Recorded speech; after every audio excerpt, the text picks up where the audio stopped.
আসসালামু আলাইকুম। আজকে আমরা বাসাতেই ফুচকা বানাবো। তাই এই ফুচকার জন্য আমরা তেঁতুল ভিজিয়ে নিলাম। গরম পানি দিয়ে ভিজিয়ে নিয়েছি তেঁতুলগুলো। এরপরে রেডি মিক্স ফুচকা বাজার থেকে নিয়ে আসছিলাম। ফুচকা সুন্দর করে তেলে আমরা কিছুক্ষণের ভিতর সুন্দর করে নেড়ে-চেড়ে এই যে দেখুন কি সুন্দর ফুচকা হয়ে গেল। তো হয়ে যাওয়ার পর ফুচকাগুলো আমরা তেলে সুন্দর করে এই ২-৩ মিনিটের মতো ভেজে আমরা সুন্দর মতো তুলে নিচ্ছি। এই যে হয়ে গেছে প্রায়। এরকম কালার আসলে আপনারা নামিয়ে নিতে পারেন। জাস্ট হালকা একটু রেডিশ ভাবটা আসলেই আপনারা নামিয়ে নিতে পারবেন ফুচকাগুলো। দেখুন কি ইয়াম্মি, মানে যে কালারটা হয়েছে দেখেই মনে হচ্ছে যে খুবই সুন্দর স্বাদ হবে। তো আমরা আরেকবার দিয়েছি কয়েকটা মাত্র। তো দেখলাম যে হ্যাঁ, খুব তাড়াতাড়ি করে গরম তেলে দিলেই জাস্ট ফুলে ফুলে যাচ্ছে ফুচকাগুলো। ফুচকাগুলো সুন্দর করে আমরা নেড়ে চেড়ে আমরা বাটিতে তুলে নিলাম। তো আপনারা বাসায় ট্রাই করতে পারেন এইভাবে ফুচকা। তার আগে কিন্তু অবশ্যই অবশ্যই পাকা তেঁতুল লাগবে। তেঁতুলটা ভালো মতো গরম পানি দিয়ে আগেই ভিজিয়ে রাখবেন। ভিজিয়ে রেখে তেঁতুলটা সুন্দর মতো মানে পরিষ্কার করে নিতে হবে। তো আমরা ওই কাজটা আগেই করে রেখেছি, আপনাদেরকে দেখাইছি আমরা। তো এখন যে আমরা সুন্দর মতো ফুচকাগুলো ভেজে নিলাম, অনেকগুলো ভেজে নিলাম, ১ প্যাকেট পুরোটাই। তো আমরা ৩-৪ জন ফ্যামিলির সদস্য। এইজন্য যে আজকে ফুচকাগুলো এইভাবে ভেজে নিয়েছি। এরপর টকটা মানে এই যে তেঁতুলগুলো যে গরম পানিটা দেওয়া ছিল, আরেকবার নতুন গরম পানি দিয়ে হাত দিয়ে এভাবে সুন্দর করে পেস্ট করে নেব। মানে পেস্ট করে নেবেন আপনারা। এইভাবে তেঁতুলগুলো থেকে মানে বীজগুলো একদম আলাদা করে ফেলতে হবে। চিপে, চিপে মানে পেস্ট বানিয়ে।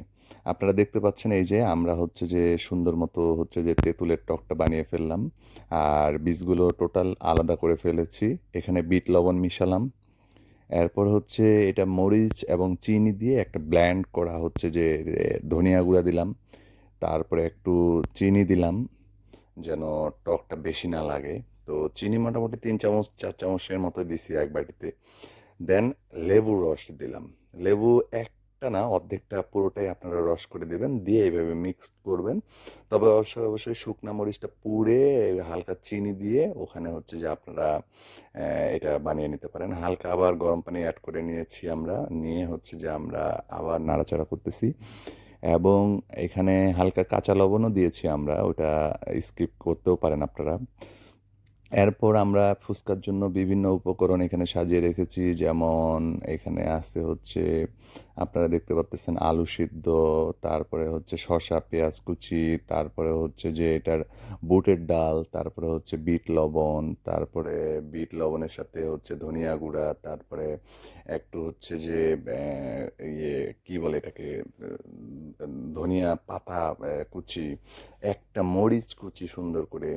তো আপনারা দেখতে পাচ্ছেন আমরা বুটে সিদ্ধ করে যে বুটটা নিয়েছিলাম, সিদ্ধ করা বুটটাতে আমরা যে ধনিয়া পাতা, তারপরে একটু বিট লবণ, তারপরে শসা, লেবু কুচি, তারপরে কাঁচামরিচ কুচি সবগুলো দিয়ে আমরা পেস্ট করে নিচ্ছি। তবে অবশ্যই অবশ্যই গোল যে বুটগুলো দেখতেছেন, মানে বুটের ডালগুলো, এগুলো কিন্তু অনেকক্ষণ ধরে মানে সিদ্ধ করে নিতে হবে, নাহলে এইভাবে পেস্টটা কিন্তু সুন্দর হবে না। হাত দিয়ে পেস্টটা করতে গেলে আপনাদের এটা অবশ্যই অবশ্যই খুব খুব খুব অল্প জালে এটাকে অনেকক্ষণ ধরে সিদ্ধ করতে হবে, যেন হাত দিয়ে নাড়লেই পেস্ট হয়ে যায়। তো আমরা পেস্টটা মোটামুটি শেষের দিকে। এখন পেস্টটা মোটামুটি শেষের দিকে, এখানে পেঁয়াজ কুচিটা বেশি দিলেই স্বাদটা বেড়ে যায়। এখন আমরা টক দিয়ে আমরা রেডি করতেছি। এই যে আমরা যে মোটামুটি এখন ফুচকার ভিতরে যে আমরা এই যে পেস্টটা সুন্দর মতো ঢুকিয়ে দিচ্ছি, দিয়ে সুন্দর করে একটা প্লেটে আলাদাভাবে সাজাচ্ছি। আপনারা দেখতে পাচ্তেছেন যে খুবই ইয়াম্মি মানে স্বাদ সেন্টটাই বলে দিচ্ছে যে এখানে। কারণ এখানে যে আমরা একটু জিরা গুঁড়া, ধনিয়া গুঁড়াও দিয়েছি, এবং আস্ত কিছু ধনিয়া পাতা, কাঁচা ধনিয়া পাতা দিয়েছি। তো টোটাল ব্যাপারটাই যে একটা ইয়াম্মি ব্যাপার চলে আসছে। আমরা খাওয়ার জন্য মানে খুবই অস্থির হয়েছিলাম, এবং বিশেষ করে তেঁতুলের যে টকটা এটা দেখার পরে জিভে পানি চলে আসে। তো আপনাদেরও হয়তোবা জিভে পানি চলে আসে। অবশ্যই, অবশ্যই বাসায় ট্রাই করবেন। নিজেরাই ফুচকা বানায় খেলে খুবই স্বাস্থ্যকর। কারণ বাইরের ফুচকা তো অবশ্যই স্বাস্থ্যকর না। মাছি-টাছি অন্যান্য কিছু ধুলাবালি পড়ে। তো আপনারা বাসায় এভাবে নিজেরাই ফুচকা বানিয়ে খাবেন। তো ধন্যবাদ এতক্ষণ ধরে ধৈর্য সহকারে আমাদের ভিডিওটা দেখার জন্য। দোয়া করবেন আমরা যেন আরও ভালো, ভালো এরকম আপনাদের জন্য ভিডিও নিয়ে আসতে পারি। আমাদের ফুচকা বানানো শেষ এবং আমরা এখন ফুচকা খাবো।